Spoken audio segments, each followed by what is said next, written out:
আজ 10ই মহররম, পবিত্র আশুরা। মুসলমানদের জন্য অত্যন্ত তাৎপর্যপূর্ণ ও শোকাবহ দিন আজ। হিজরি সালের প্রথম মাস মহররমের 10 তারিখে আশুরা পালন করা হয়। কারবালা শোকাবহ ও হৃদয় বিদারক ঘটনার স্মরণে আশুরা বিশ্বের মুসলমান ধর্মাবলম্বীদের কাছে তাৎপর্যপূর্ণ। 1400 বছরেরও বেশি সময় আগে কারবালার প্রান্তরে যে রক্ত ঝরেছিল তার স্মৃতি আজও অশ্রু হয়ে ঝরে। সেই শোক, সেই ত্যাগ আর সেই প্রতিবাদের ভাষা নিয়েই ঢাকার রাজপথে বের করা হয় ঐতিহ্যবাহী তাজিয়া মিছিল।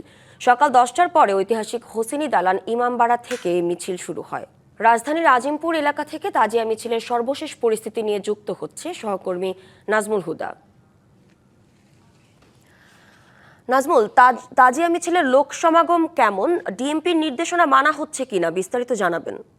তাজিয়া মিছিলটি সকাল 10টার কিছুটা পরে সোসাইটি দালান থেকে সেটি রওনা দিয়েছে এবং এই মিছিলটি আপনি দেখতেই পাচ্ছেন যে আমার হাতের ডান পাশ দিয়ে বিশাল বড় মিছিল আসলে আসছে এবং মানুষের ব্যাপক সমাগম রয়েছে। সেই প্রায় 20 মিনিটের বেশি হয়েছে আমরা দেখছি যে মিছিলটি যাচ্ছে। আমি একটু দেখানোর চেষ্টা করি যে যারা শিয়া ধর্মাবলম্বী রয়েছেন তারা তো আছেনই, তার সঙ্গে মুসলমানদের মধ্যে অন্য যেই মতাদর্শের যারা রয়েছেন তারাও আসলে এই মিছিলে অংশ নিয়েছেন এবং এখন পর্যন্ত আমরা দেখেছি যে ইমাম হুসেন রাদিয়াল্লাহু তাআলা আনহুর যেই রওজা মোবারক, প্রতীকী রওজা মোবারক, সেটি আসলে নিয়ে যাওয়া হয়েছে এবং তার যে প্রতীকী ঘোড়া সেটি এখনো আনা হয়নি, সেটি আনা হবে।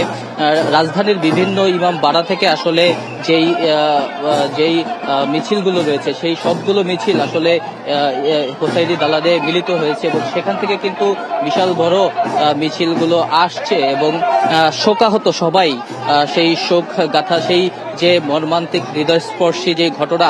নগদ নিয়ে এলো হার না মানা হার অফার। সর্বনিম্ন 10,000 টাকা রেমিটেন্স নগদে পাঠালে থাকছে স্বর্ণের হার জেতার সুযোগ।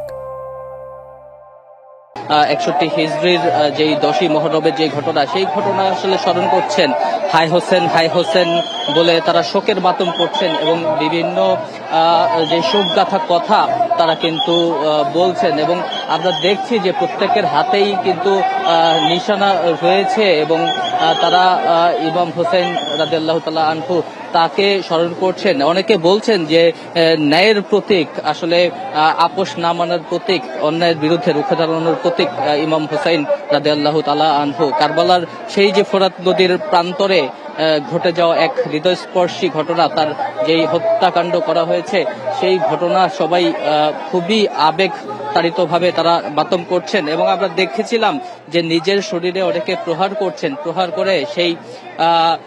করে সেই যে শোকের মাতম তারা করছেন। আমি একটু শেষ করব, তার আগে একটু বলি রাখি যে আইন শৃঙ্খলা রক্ষাকারী বাহিনীর যথেষ্ট উপস্থিতি আমরা দেখেছি মিছিল ঘিরে পুরো সড়ক জুড়েই আইন শৃঙ্খলা রক্ষাকারী বাহিনী ছিল এবং সোয়াটের যারা সদস্য রয়েছিল সেই সোয়াটের সদস্যরাও রয়েছে এবং ডিসপোজাল ইউনিট, অ্যাম্বুলেন্স সহ সব ধরনের নিরাপত্তা ব্যবস্থা আসলে নেওয়া হয়েছে যাতে এই যে তাজিয়া মিছিল এটি অনুষ্ঠিত হতে কোনো ধরনের যাতে বাধা পোহাতে না হয়।